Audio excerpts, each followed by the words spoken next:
two motorcycle clubs, but yeah, part of being a member of a motorcycle club is basically you're anti-cop because but it comes along with it the lifestyle because even though there was very little breaking the law, Okay.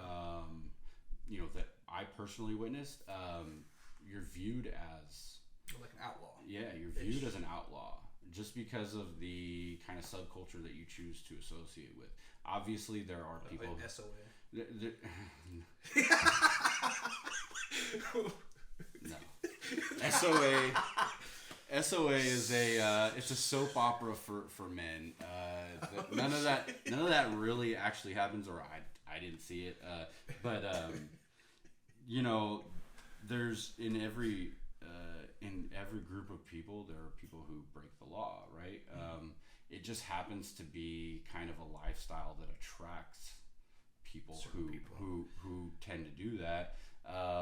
And from my perspective, and from the clubs that I was a part of, there was no RICO. It wasn't organized crime. It wasn't from a club level, and I was an officer in a club, so I know firsthand that we didn't organize and say, okay, we're gonna do this as a club. Individuals had their own hustles, their own way of making money, their own thing, whatever. Okay.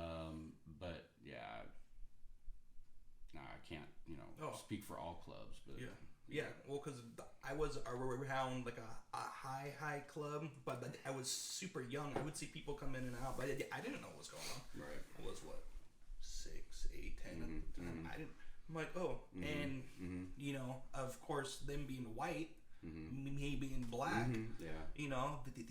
they just kind of see me as like, whatever. And of course, I at that time, so I was raised white, right? I was around people who had tattoos like swastikas, SS's, and I'm like, oh, cool, that's cool, because how they actually spoke to me, just super cool. But not in this, you're this. They're like, hey Jay, how's it going? Oh, like you're out on your bike and all this kind of stuff.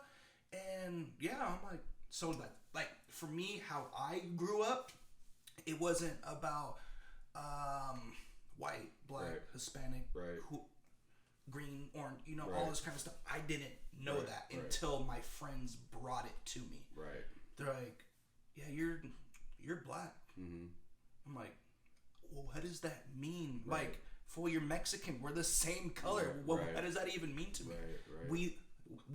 We live in the same area. I'm like for me, we were equals. Yeah. And then you learn stuff in school and how stuff is brought in, and I was like, but I'm white. I've seen, there's memes or whatever that kids don't understand it until it's presented to them, right? And it's indoctrination, really. It's beliefs of parents or role models or whatever that are imparted on us, and then obviously once we're adults, it's our choice whether or not to take it and run with it or learn with it or learn from it. And it's rampant in that community, but it's also a community where it's brotherhood is preached. A lot of times it is legit. There are a handful of people that I was close with that I still talk to, not on a regular basis, but every once in a while, either they'll reach out to me and say, hey, how you doing? What's up? Or I'll reach out and I'll be like, you good? There's it's a true, brother or compassion or, caring about another human being, and, whether you have the patch on your back or not, it's still there. The philosophy, and I lived by this philosophy while I was a member, is when you're out, you're dead to me. Not like a threat, like you're gonna die, but like you don't exist anymore. You're saying you're out of our group. Yeah, I'm not trying to be with you. I'm not trying to have your well, up to a point, have your I have you, but at the same time we're okay. You're not here with us, so you're not really trying to kind of butt heads. It's just no animosity. Yeah, no animosity. just just completely cut off. Yeah. I don't think about you. I'm not. Don't reach out to me. You're not going to get anything. Which is fine. I think. It's a bit extreme for living kind of more of a normal life. However, at this point in my life, I kind of I use the same philosophy almost. Everybody always has a chance for redemption with me. Whether I've cut you off or not, if I see, real effort and, you want to be a positive part of my life, I'm not going to shut you out. But people that don't bring anything to the table, people that only take or cause me more stress or whatever it may be negative, I have no problem cutting them out. You're like, bro, this fool's going to ask for something, or they... You know what? People that ask, I'm not... I give probably too much. Okay. And it's led to some issues, but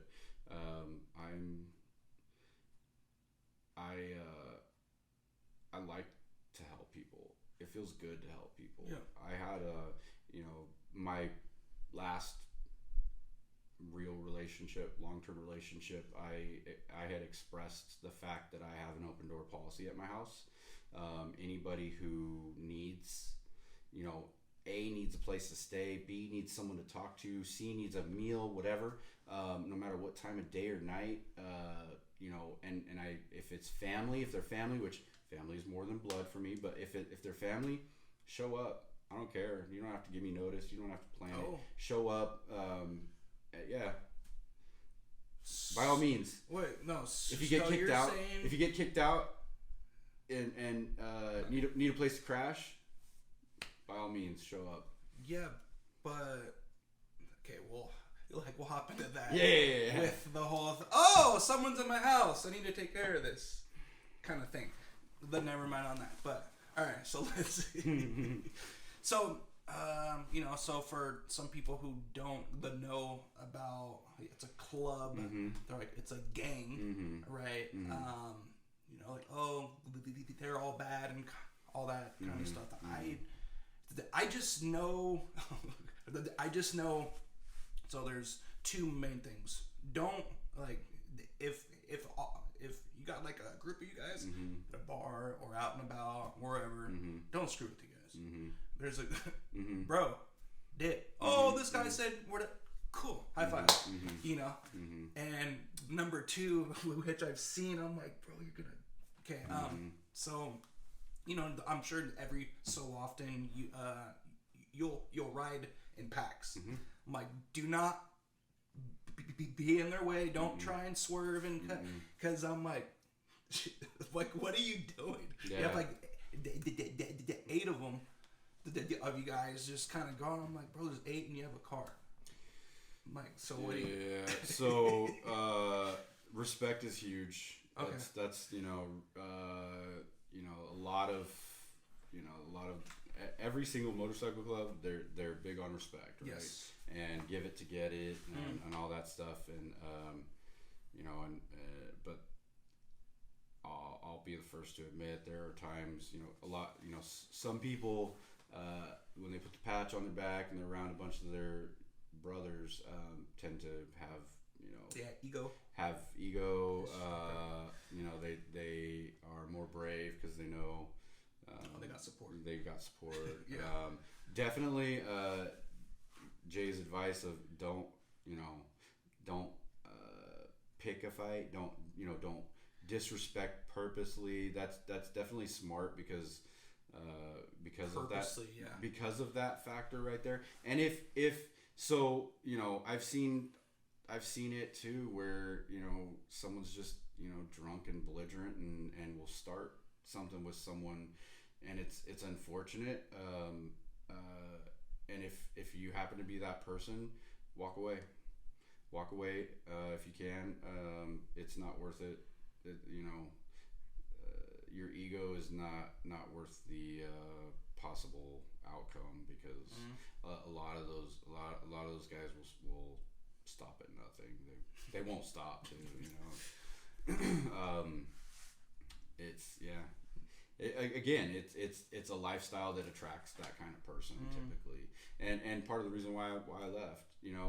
The big reason why I left was the brotherhood was preached but not practiced, and I felt it. I was I lived pretty far from where the majority of the club was, and spent years going there, and it wasn't reciprocated, and there were expectations of me but no support, and so that's eventually that's why I left. I'm not saying this is on him. If you want to talk to him, you can talk to him. You don't got to contact me. So I'm not gonna name any names. I hope you don't. There's at this point, there's no hard feelings from my end. I removed myself, and it's kind of what I do just with regular people too. Like if I don't feel like there's reciprocation, if I don't feel like it's equal respect, I'll remove myself. I'm not gonna like badmouth you. I'm not gonna that's immature. So the only thing I can control is me. Yeah. My emotions, my reactions, and I'm gonna and if need be, instead of spiraling and getting out of control or whatever, or hurting someone's feelings or whatever, I'll remove myself from the situation. So how did that work? Because I've heard with some clubs, or if you're in a gang, you're in for life. Yeah, it's blood in, blood out. Which is awesome movie, by the way. Yeah, it's a great movie. But it's not. It's not quite that. However, like I did say, you leave, you're dead to me. That kind of thing. That's pretty much the extent. There were some hard feelings when I left the first club.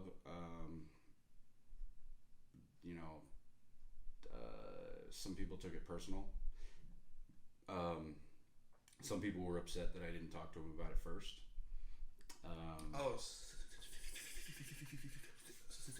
How did it work? You just kind of shut off ties. So the way it I'm not going to be there for work. No. So the way it kind of works is, and it was, I had witnessed plenty of people come and go. It's not for everybody, and people decide that typically during the prospect period of time. There is hang around. Like a prospect. Yeah. So you hang around. You're considered a hang around, and then it's all decided by the club whether or not you're brought in as a prospect, and then obviously patched into. But that's your time to decide: is this for me or is it not?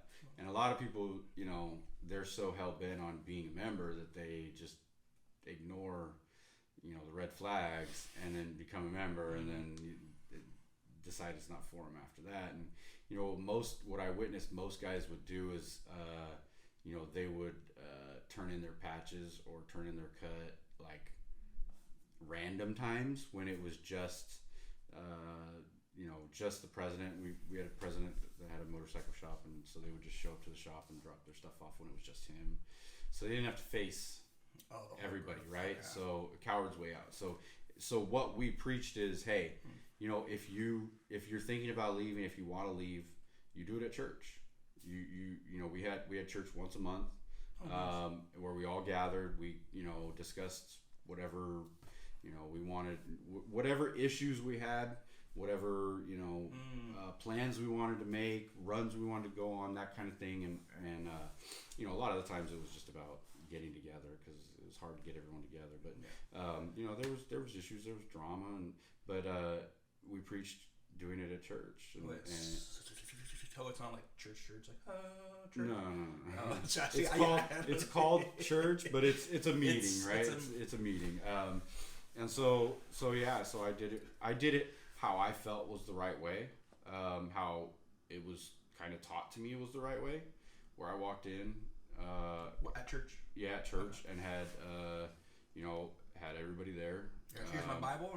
And I said, I walked in and I said, hey, I need to announce something. I need to tell you guys something. And someone, one of the guys that knew me pretty well, he's like, oh, you know. Mm-hmm. Yeah, I got you. He announced it to the group. He's like, oh, he's leaving. And I was like, yeah, that's actually true. And I said, I'm here to hand in my cut, and I've got all my everything that has anything that has the club, you know, patch logo on it. Here you go. And I didn't give anybody a chance to convince me otherwise, because I had seen enough. Mm-hmm. The chances had been given. I had voiced my,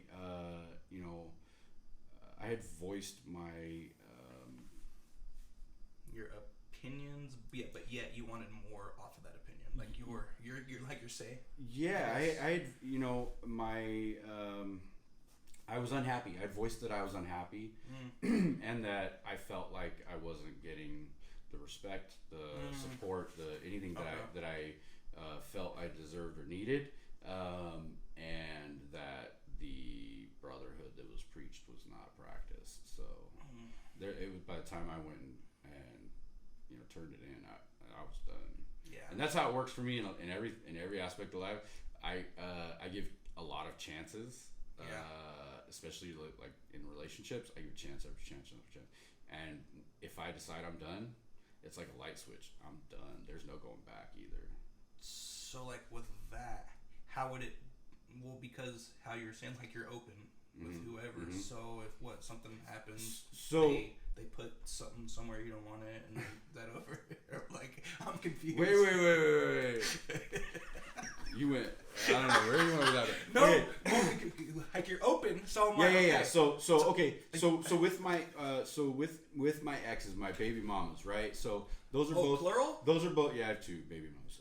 So with in that respect, right? I decided at some point that I was done, right? And done romantically. However, we now have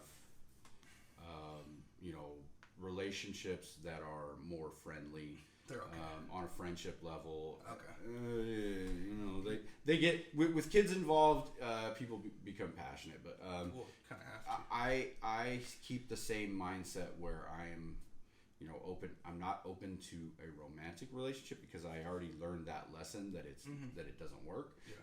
However, with change, I'm open to, you know, I've accepted them back and will be their friend and co-parent and listen to their, you know, their beliefs, their philosophy on parenting in order to try to make the best life for our kids. So with that, hopping into kids, so you're open to hear what they say. Yep. So you can learn how they think and be like, what? And then you can actually learn, because if not, you're just kind of butting heads. Just what the. I learned early on, shortly after divorcing my first wife, that. Oh, and after what? 10 days or something? No. The first one. So we were together for 6 years and married for 2. 6 years seems to be kind of the. Yeah, it's like 6 or it's like 7 years. 4 to 6 for me is like the sweet spot. Okay. Yeah, I don't know why, but my oldest daughter's mom and I were together for 6 years with like a 6-month break in the middle, but and then my first wife, we were together for 6 years, so it's like I don't know. Anyways, when we first split and divorced, you know, there was a lot of hard feelings and resentment, and I felt like my philosophy on raising kids was best. tried to convince her of that consistently, and how'd that work out? It was an uphill battle, and we butt heads constantly. And anything I realized that with her, anything that came out of my mouth was just automatically going to be wrong, or she was not going to listen or not want to hear it. How you assumed? Yeah. That was what I gathered from our interactions. Okay. And then seeing how, and then seeing what she did as a parent, and I realized, and I tried every route. To catch more bees with honey, and I tried everything in order to try and get her on the same level as me, instead of just accepting like, this is how you do it, this is how I do it. And while I still feel like that's not the best way to raise kids separately, because I see it in my kids where they are confused. They get one thing one place, one thing another. However, I am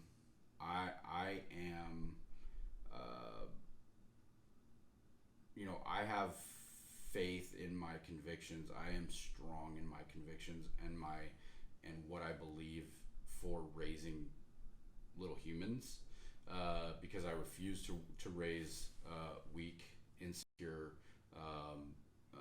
irresponsible human beings.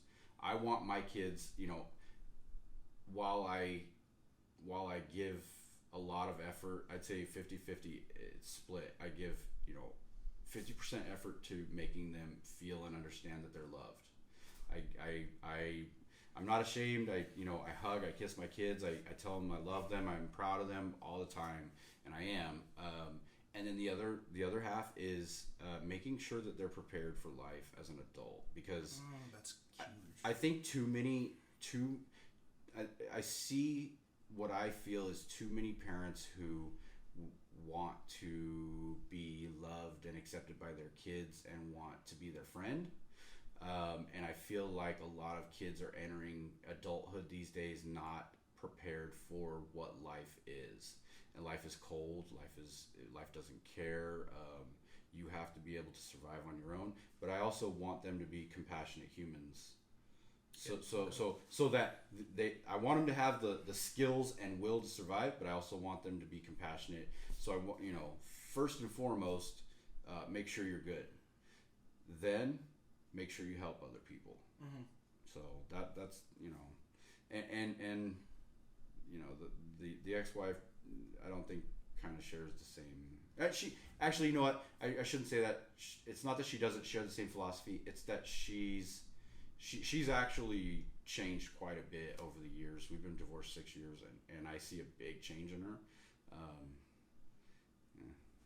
There are some other there's some other circumstances that are problematic, but regardless, at the end of the day, at this point now, I do it my way.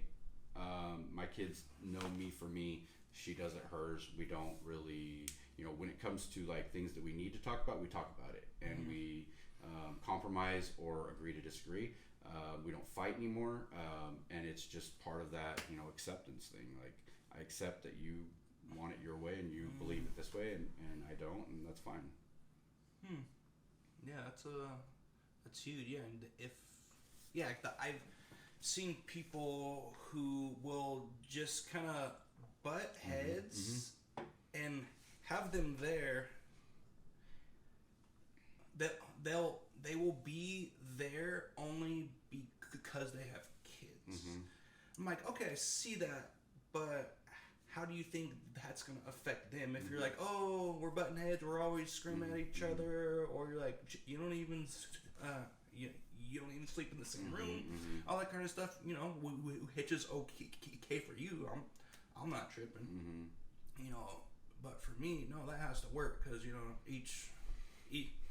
each night, I want to go up on her and and I'm out. Yeah. I'm snoring. Yeah, all right. You're that guy. All right. So, okay, yeah. No, she loves it. And and she snuggles me. Obviously. So as far as parenting goes, it's optimal for kids to have both parents and see a healthy example of what a relationship is, right? That's optimal, not common. But it still exists. I see it, and I admire those people, and it's amazing. And then what I see a lot of also is people, like you say, that stay together for the kids, but basically hate each other. Yeah. And I feel like you're doing your kids a disservice and harming their possible their future. And that's not the case always, right? You've got kids that see bad examples and choose to live the opposite. Yes. But then you've got kids who, and it even happens with like siblings where, and then you have kids who, who see the bad example and follow it and live that life. And I don't think either one is healthy for kids. Like, I'm saying, like, if you stay together for the kids but hate each other and you're fighting or you're living a bad example for them, or even splitting up, like, it's not healthy for kids either to have parents who are split. I tell people, my younger siblings and younger people today, like, be very, very choosy with who you have kids with. Yeah, you're locked in after that.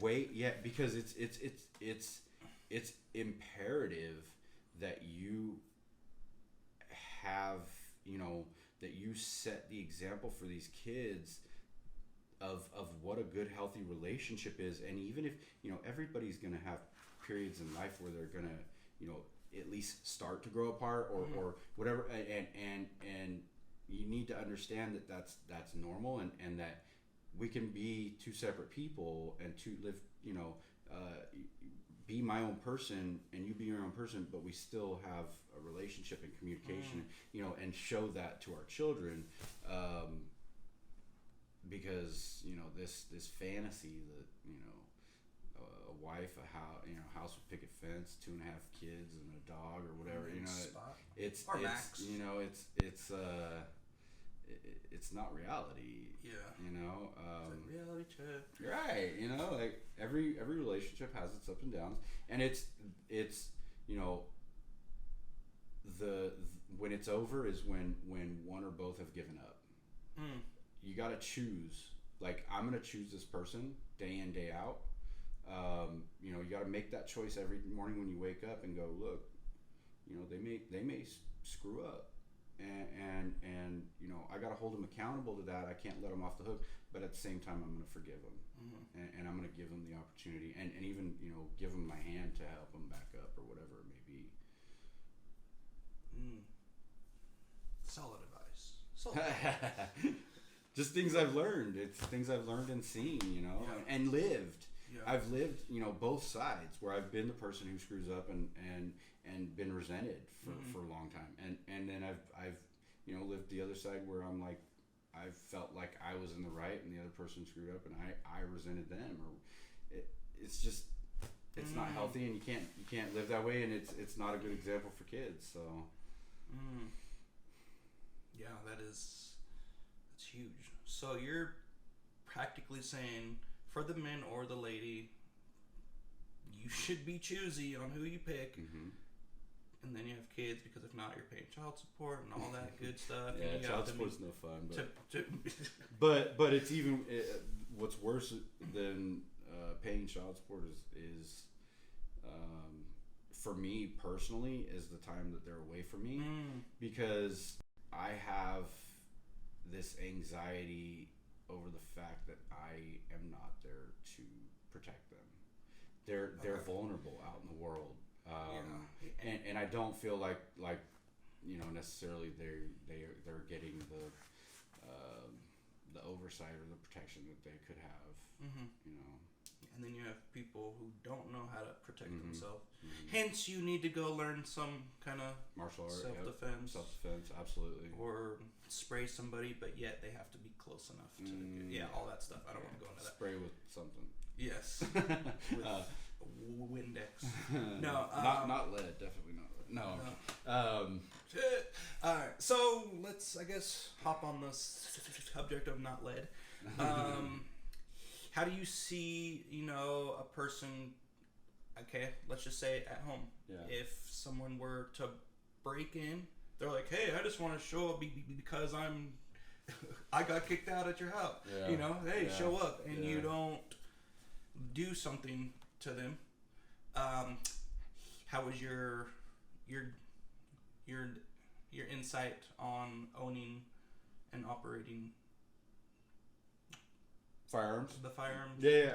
Or like a gun. I'm I am I'm a proponent for the two-way, the safe and the safe and lawful owning of firearms, and obviously that includes safety in firearms includes knowing how to use it, knowing how to clean it, knowing how to store it when you have kids and everything, and I believe my belief of freedom. We live in the United States, and freedom here. No. We won't go into that. No. It's called, yes. We live where it's free. Yeah, but at the same time, it's not fair. I have friends who either were raised internationally or live internationally or have gone out, internationally. And so I do know and understand that we are the best example, the most free, right? Okay. However, those freedoms are infringed upon on a daily basis. I'm a firm believer in the Constitution and that kind of freedom, where each man lives, each human being lives their life the way they want, as long as they do no harm. Then it's up to you how you support your family, make a living, feed your aside from taking what's not yours, not earning it, or hurting people to get it. It's up to you. Same goes for defending your family. Where we lay our heads to rest, where we raise our families, it's important to have that feeling of security. Yes. And it's our job, not just as men but as parents or as adults, women included, to be able to defend ourselves, defend our family, and protect ourselves. How you do that inside your home, that's up to you. Just the only thing that I that I worry about, or that I see people, and you hear about it all the time, people that either don't understand or don't know how to properly use, don't respect firearms. Have accidents, or it's not an accident. Stupidity. It is. There's a fine line between accident and ignorance. To not know is ignorance. Is ignorance. To just not even care to learn, right? But defend your house how you choose, how you see fit. Somebody comes in your house that's not supposed to be there or wants to do you harm, present them with the same amount of harm that they're trying to give you. In California, we have laws over how you can defend yourself, which to me it's a bit ridiculous, right? You can only meet if you're like force, right? So like, say you're being attacked by someone with a knife, you're only allowed to technically use a knife to defend yourself. Nope. Up to that, right? And then if you do know any kind of like self-defense or anything, you're held to a higher standard, and the justice system is not just in that manner, right? Yes. Knives. So it's like, you shouldn't have came in. You should have known. Right. So knives. It's been called an epidemic or whatever. There's there's more people who die or are harmed, hospitalized by knives than guns. Yeah, because they're easily accessible. It's number one, it's easily accessible. Number two, it's easy to hide. Number three, typically it's people who know each other, right? So you're familiar and comfortable with. Okay. And so it's not loud either. Yeah.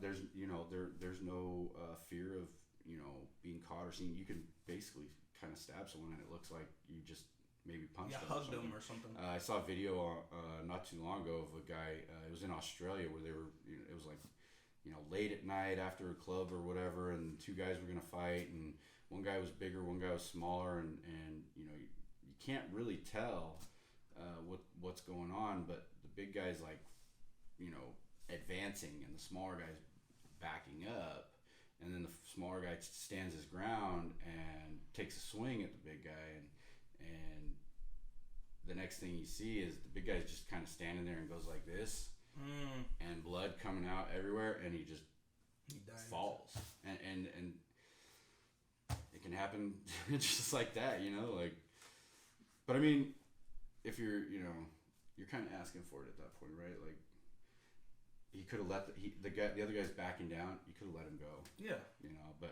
But yeah, as far as firearms goes, I'm a proponent, for defending your home. Yep. Absolutely. But at the same time, you are open to seek, train, and be open to it. Absolutely. Because I remember when you were open after being so stuck one way on how to hold it. You're like, why is it going up? I'm like, and then you were like, how did she hold it? And you're like, oh, come on, boom. Right, yeah. You know what? As stubborn as I am, right? I'm as stubborn as a mule, right? Like I know things. I believe this. I know it. I've done it forever like this.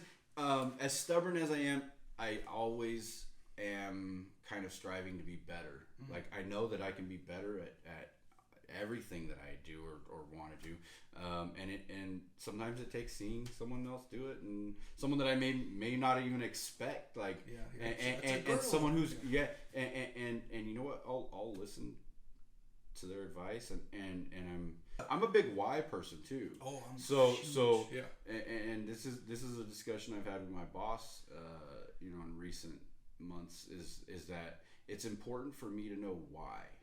Yes. I get that it works, and I can see that it works. Yeah. I need to know why. Yeah. And when I know the why, I got you. Then I got it. Then I get it, and I can apply it. So yeah, it's one thing to just watch it and be like, oh, that works for you. But when I know the why, when I know it's mechanics, or then yeah. Oh, that's fun. All right, so let's hop into the LA Dodgers. Dodgers, man, I love the Dodgers. But why though? Because for me, sports, I don't care about sports. It's not gonna. I don't get anything from. Oh, they're running. I'm like, they're millionaires, and you're not. Like, yeah, you're a yay sports. That's how I see it. Yeah. So LA Dodgers. Before we get into that specific, the love I have for the team specifically, I share the same philosophy as far as the overpaid, entitled athletes. I don't agree with how they pretty much are treated, and then what they become because of it. We have cases of murder, domestic violence, all these things, and part of it is CTE, and that's been studied, but part of it is also from high school they're basically put on a pedestal. Yeah. And, I saw it in high school where egos. In high school I wrestled. I was on the golf team. I played baseball. None of those are the glamorous sport that football is. Okay. Especially here in Southern California, wrestling kind of is, baseball, yeah, but football is definitely up there. Yeah. And the football players, the star football players, they a lot of times they didn't even have to go to class. The teachers would give them passing grades just so they didn't have any issue with playing all that. So that's my philosophy there. I at one time wanted to be a professional baseball player. The money and the stardom kind of was an attraction, but so I grew up in LA, and my passion for baseball just kind of naturally made me a fan, and my home, I got a lot of love for my hometown. I hate going back. Why is that? I avoid driving to LA at all costs. Oh, yeah. Okay, I spent a lot of years early in my career. I spent a lot of time on the freeways back and forth between here and LA. I chose to leave LA because I didn't want to raise a family there, and I didn't want my kids to be exposed to what I was exposed to, as in gang, violence, racism, and so I chose to live out here, and that means with my career choice, work for me is in the larger areas, metropolitan areas, and so so I don't go back there often. However, it's still right here. I've got it tatted right here. Dang, he hardcore. He's like, woo. Vatos locos forever. He said. No affiliation. I'm like, aren't you white though? Yeah. But who you were raised around or who you were with, they were Hispanic? You were kind of. I have some. Hispanic? Yeah. So I have a lot of cousins. On my mom's side, my mom's aunt, my great aunt, married a guy who's Hispanic, and they together they have 13 kids. They had kids before they were married, and then they got together and they had kids too. Together and rabbits or what? So they had 13 together, right? So my mom has 13 cousins, and so all of their kids.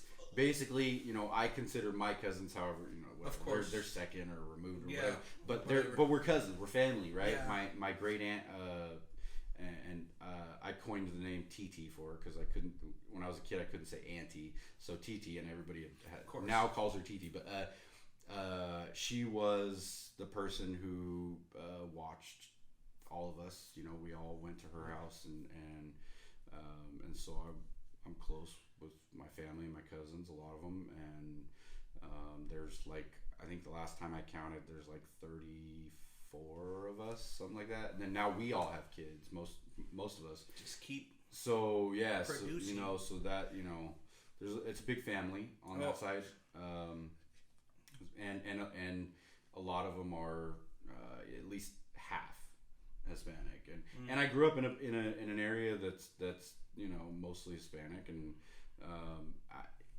I don't necessarily align with that.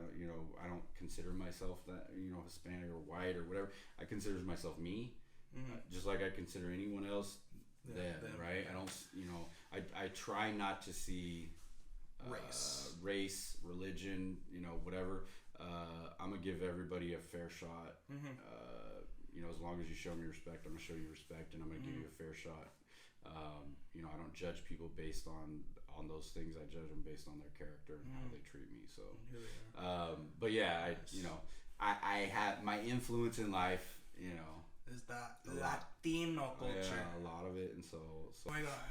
All right, so L.A.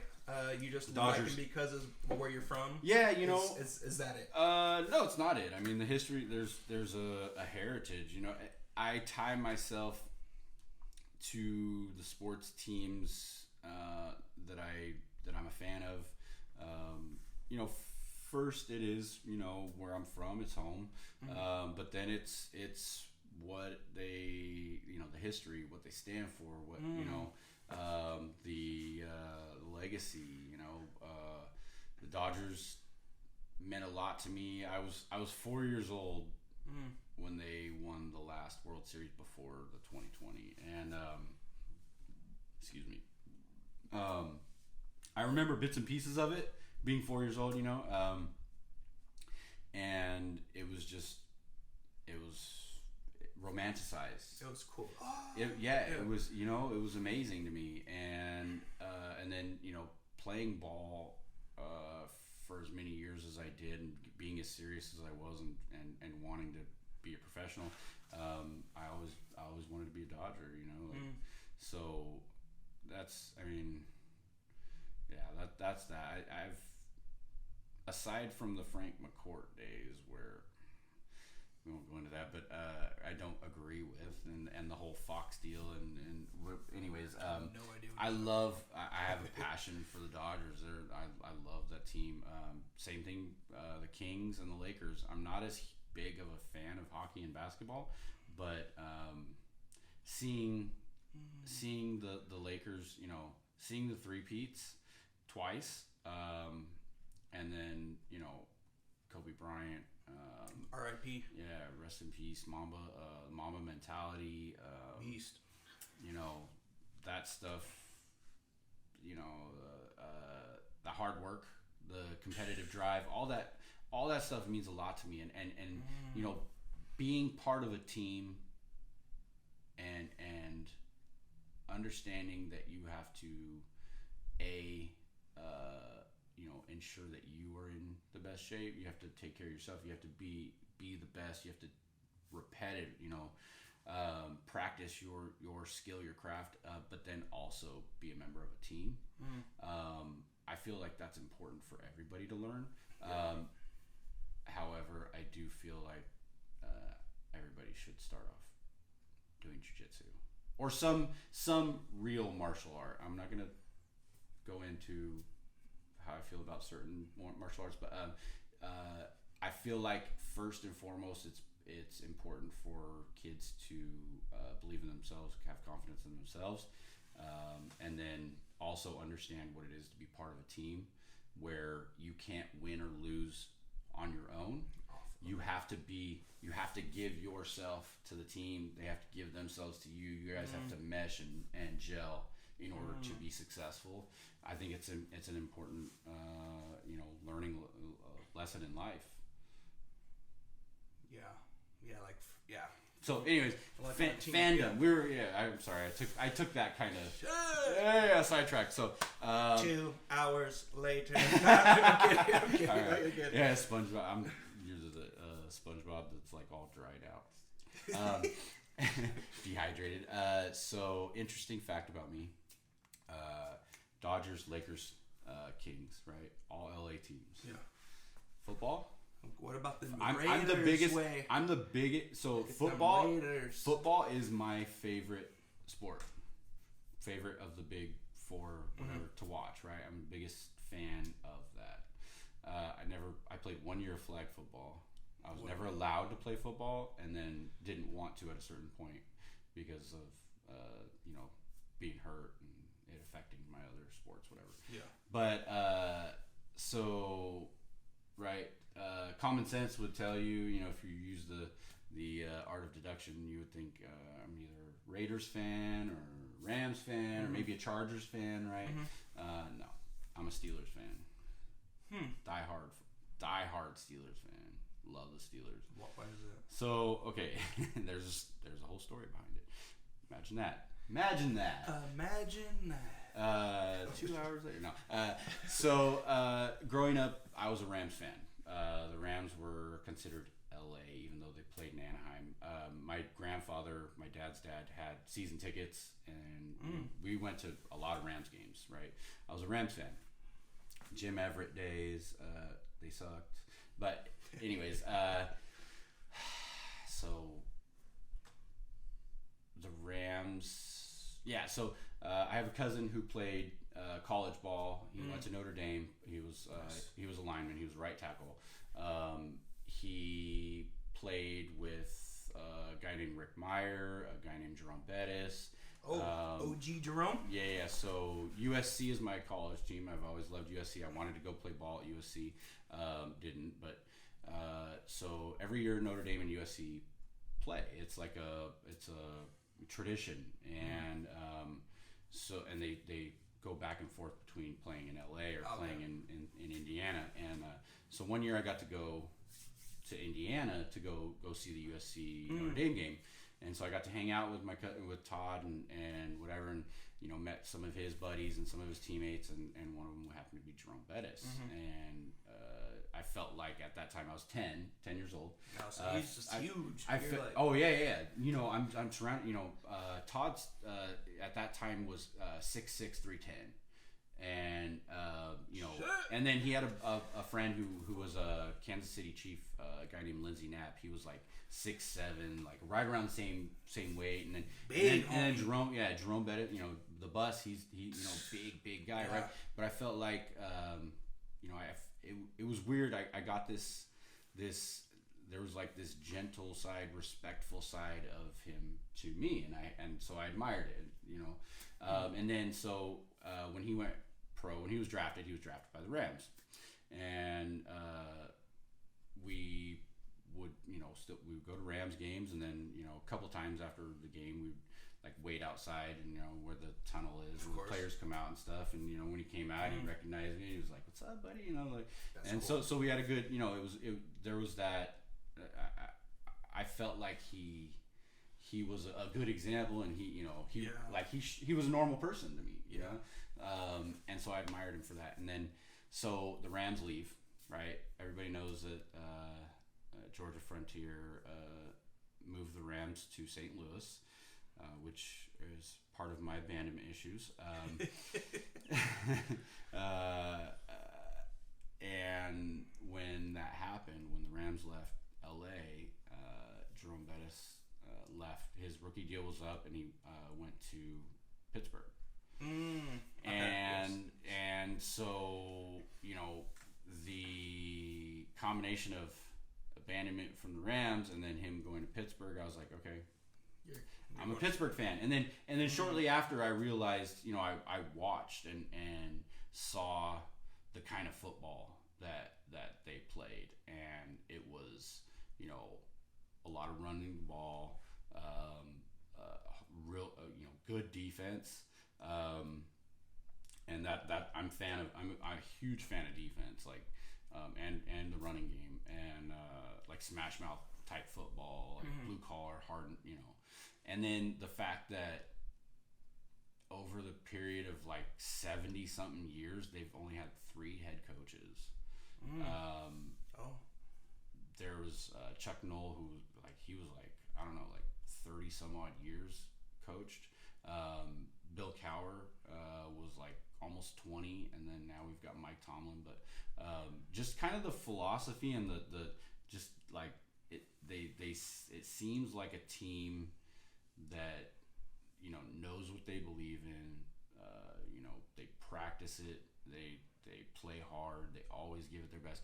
So a little bit of context: a lot of people jump ship on teams, and they're, bandwagon fans, right? So the Golden State Warriors. And it's like as long as they're winning, or they jump to a team that is winning, right? Yeah. So a little context here: when I became a fan of the Steelers, they were not good. I think the record that season was 5-11. Right? Oh, it's good. Cordell Stewart was the quarterback. Cordell Stewart was a guy who played wide receiver in college, and then came to the NFL, and they made him a quarterback. So yeah, how does that even work? Yeah, it's I don't play ball. I don't know that much about ball, but if you're gonna catch the ball, then know what's happening when you. I mean, there's a lot of guys that are multi-talented. So Mookie Betts, Dodgers right fielder, has bowled 8 perfect games. Oh, he's a bowler? So a lot of these really talented star athletes are talented across multiple levels. Steph Curry. Yeah. Steph Curry is an excellent golfer. Okay. Also a great bowler. What else? But so if you have it, a lot of some guys just have it. Yeah. You have it across multiple levels, and you can do different things. Nice. And so it was, he wasn't horrible as a quarterback, but he wasn't, since it wasn't his focus the entire time, he wasn't the best at it. Yeah. Maybe. But yeah, I'm not a bandwagon fan. I've been around. That was like 94 or 95 that happened, and stuck around, and then they won a couple Super Bowls in the early 2000s. But yeah, that's my love for that. Yeah, sports. Yay, in general. Sports. Yay. But I'm also an individual sport guy too. So wrestled, played golf. I started snowboarding at a young age. BMX, motocross, all surfing. Action sports. Yeah. Oh yeah, I love. Sports. I'm a thrill guy. Like I love the adrenaline rush. Yeah. I chase the adrenaline rush for sure. So have you been skydiving? No. Are you trying to go skydiving? Nope. Nope. I calculate risk for a job. Okay. It's not worth. How about being underwater around sharks in a cage? Yeah, I would do it. That the risk in that is it's super small. It's mitigated, yeah, and even not in cage, even free diving. And free diving even around great whites.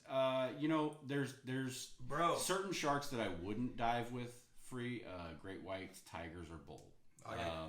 They're all aggressive. They're all aggressive, right? They're like, what's this? Your legs gone. Yeah. So, and then obviously, just kind of the climate of the ecosystem right now. It's you're going deep. We see more shark attacks. As a surfer, I'm cognizant of shark attacks. It's something that no matter what, if you fear it or not, it's in your mind because you're out there. You're basically a dangling carrot for bait. Okay. Yeah, and it's their world, and you're in it. Sure. We in the water. We can't escape. Like we're I mean, even on land. Okay, so Rogan calls us OG Rogue. Blood. We're basically like water balloons filled with blood. We're like the weakest animal. We don't have a lot of the natural defenses.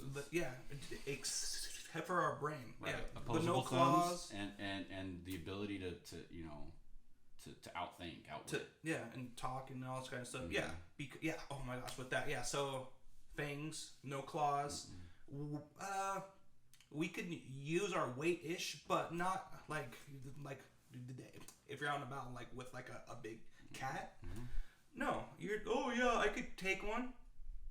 Yeah, up on its neck and then it spins around and then you get bit. They're agile and fast. Done. Yeah, your eye's gone and then you can't see. What the fuck is that? Yeah. Or like a bear. Like. Well, I'm not doing no bear. They're fast. They can climb trees. They're huge. They're strong. Like we are. And can swim. We are the weakest.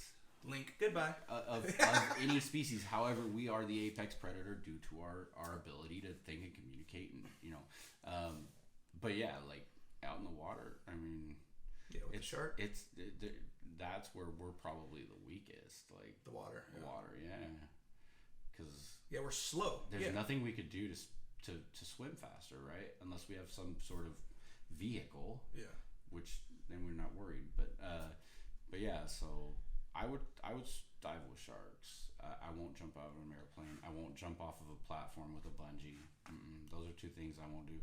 Snaps. Heights. Yeah. Heights. And I'm a big guy, dude. Like. You would have a lot of velocity in a short time. Yeah. Me too. I hit terminal velocity pretty quick. I haven't got time for all that. Yeah, to be exposed to it's cool, Right. But yeah, if you're trying to do something, either out and about exploring, if you're like about to go see sharks or whatever, there's from the sea shark, like there's got to be like a cage or a glass, and I'm still not up front. Nope, I'll swing and get munched, but I don't got time for that. Well, I don't know if you know, but I know someone that trains at Cross of Grace that does that. That's swims with sharks on a daily, like Fuck. in Hawaii, like shit. It's crazy, but it I mean, and it's a thrill, right? Like you get that adrenaline rush. Taking that adrenaline rush, but well, you have no control in the water. You don't. You have no control at any time, though. That's the thing. Like, if you accept that you're never in control and you can only do what you can do, you know, at any given time, but there's forces that that you know could end you at any moment.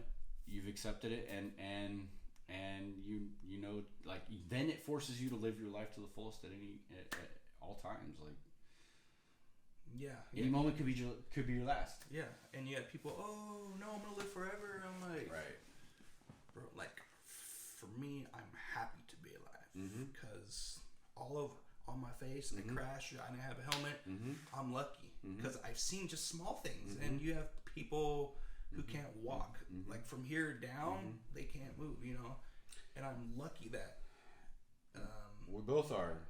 Yeah. I've had many near-death experiences. The reason why I have St. Christopher tattooed on me is because there have been so many instances where St. Christopher was lost from here, and I took it as you know, I took it as a sign that life is fragile, delicate, you know, but those near-death experiences taught me to enjoy every minute, and then, you know, not this past week before that, I had a person call and complain about their employer where at work they experienced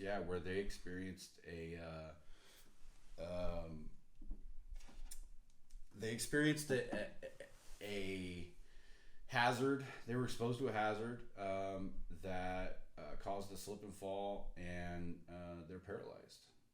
Oh. And so shit. Yeah, and so it's serious. You know, it's something that's serious, and part of why I do what I do, and you know, it can happen to anyone at any time. Like, you know, I see and hear about things, and you know, you could be driving and boom, gone, or you know, like me on a motorcycle, boom, gone, or you know. Yes, that's stupid.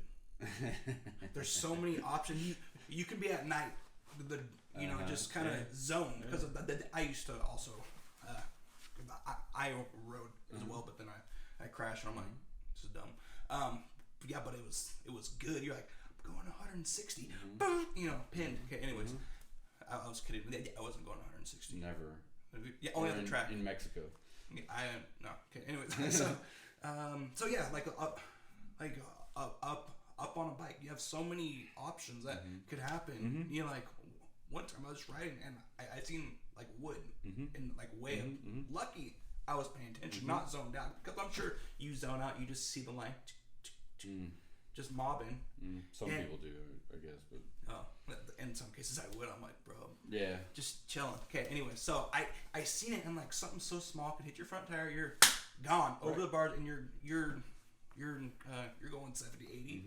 You're done. And if you're not in boots, all gear, you're toast. Because I see people in flip flops. I'm like, and shorts, bro. How do you shift? First of all.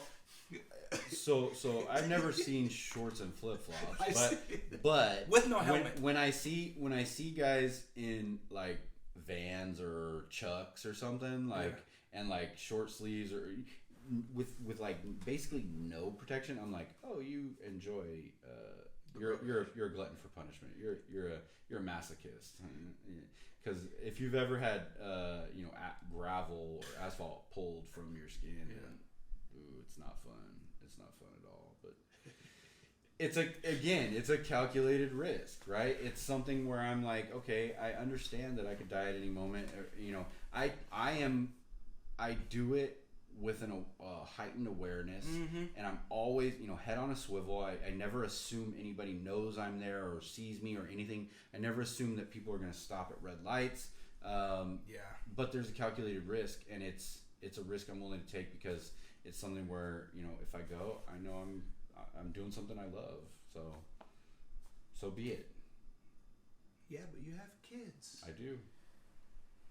and I, you know, up until this point, I've given them what I can, and you know, I can't worry about them when I'm gone because I don't know when I'm going to go. Yeah, here's my Prius. That was one of the no's for this conversation.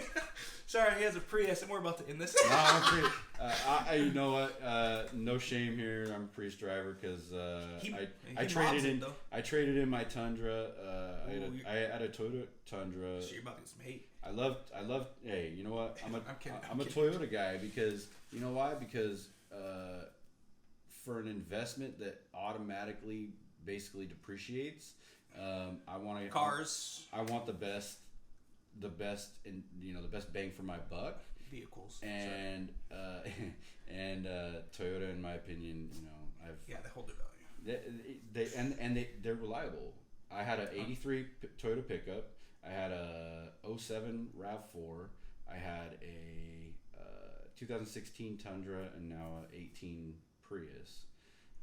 I drove a lot in the 2 years that I owned the Tundra. I had 107,000 miles on it, and figured out that in 2018 I spent $32,000 on fuel, insurance, and tires and brakes and stuff. So I figured I probably, if I had traded it for the Prius, I probably could have pocketed like 16 grand of that. So yeah. And I drive 81 miles one way to work now. Shit, I drive like. And so. Yeah, you drive. Maybe, if that. Shit, I'm not walking. I don't like walking. I will walk as enough as it is. Right, for work. But yeah, so, you know, whatever. I drive a Prius. Come at me, bro. Hey, come at me. I'm from LA. Wait, no, I'm also waiting on a TRX. So. Dang, that's awesome. Yeah. So we're about to end it up. Is there any last words? Other advice, because he's already given so much. I've learned so much what not to do. You know, if you are in the same room with a dude and a girl, like you don't have that person behind you. Yeah, you know? Don't give up your bag. I mean, you should know that. Yeah. Get choked out or something else. Or something else that you may not want, but nah, you know, just. You know, my philosophy is be you genuinely, and you know, always, you know, you're not always gonna do the right thing or say the right thing, and that's okay, as long as your heart is in the right place, and or you know, you learn from it, learn and become better. Always strive to be better, be a better human, be better at what you do, be better at what you love, and you're doing the right thing. As long as you're taking the steps, not just talking it, right? Like actually do it. You know, if you've got issues, you know, anger or whatever, seek therapy. If you want to be better at your job, you know, get training, seek out training, read. You know, I don't like to read. If I sit too long not doing anything, moving, whatever, I'll fall asleep. So reading is, if I can't sleep, you're done. I open a book, in 10 minutes I'm out. But I listen. Yeah. I download books on on Audible and I listen to them. I just finished Jocko's book. Which one was it? Extreme Ownership. It's awesome. I think I have it over here. Do you? Yep. It's a good book, and I just started. What's the second one to that? I forget. You're on the spot right now. Extreme Ownership, and then dichotomy of the dichotomy of leader, and then Jocko probably hated me from the very beginning. I don't wake up at 4 a.m. and leave a pool of sweat like this. Shredded out, set. Nah, but Jordan Peterson, the 12 Rules of Life. Okay. That's another one I'm on. Like you know, as long as you're trying to be better, it's okay where you're at. If you're not where you want to be, just don't. You know, it's nobody else's fault but mine. You know, I don't blame anybody else for where I'm at. Yeah. You know, at some point there's a point where it stops being okay, my parents' fault or whoever's fault. Yeah. And it's my responsibility to change it. And so you have choices practically, and which choice do you make? Yep. Yeah. You know, I would say like a lot of people like me who have a speech problem. Cool. what options are you? What options, I guess, for help or whoever, be it on a podcast or whatever, do you seek? Right? Either how to talk different, or if you're not sure for a certain girl you want to go talk to, ask somebody who's okay with, be like, hey, how do you talk to ladies or dudes, whatever, but just kind of seek help. I don't ever think I'm the best at anything. I know that there's always somebody or something I can learn from. Bro, you can't think like that no more. I'm kidding. I mean, there's I don't lack the confidence, but however, wow. However, I know that I can always learn something from someone, and so that's I feel like I'm semi-successful at it so far. Well, yeah, you just gotta swipe. Yeah. I'm kidding. By the way, I am banned from Tinder and Bumble because why I don't know. So with Tinder they won't say anything. They don't tell you. They just ban you forever, right? With Bumble, they said that the complaint was that I was trying to sell something, which I've never tried to sell anything, including myself. I've never tried to sell anything, including myself. So my philosophy, my thought on it is, and they won't talk to me anymore about it. I've tried to appeal or whatever, but anyways. So my thought is, because at one point I think I had like 1,800 matches, and it's impossible to talk to all those people. So I didn't, there were some that I ignored, some that I, whatever. So I'm just assuming either an ex complaint, saw me and complained, or maybe one of these girls, their egos. Some of them have egos bigger than ours, and so I think it hurts. Well, they have what we want. I think it hurts some of their feelings. Someone's feelings that I maybe didn't talk to them or stopped talking to them. So yeah, so I'm not on those. I'm not on any dating site right now. But it's not out of the question. I might put all his Instagram at the _real_BDS for Instagram. I'm not on any other. Oh wait, same for TikTok. Oh, he's got a TikTok. I don't give out my Facebook. That's for friends and family only. But blocked. No, I'm kidding. Private, super private. But yeah, thanks for having me, man. It's awesome. Well, thank you for being here. I learned so much, and anytime, dude.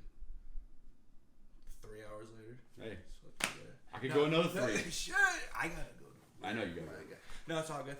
All right. Well, just wanted to say thank everybody out there for tuning in.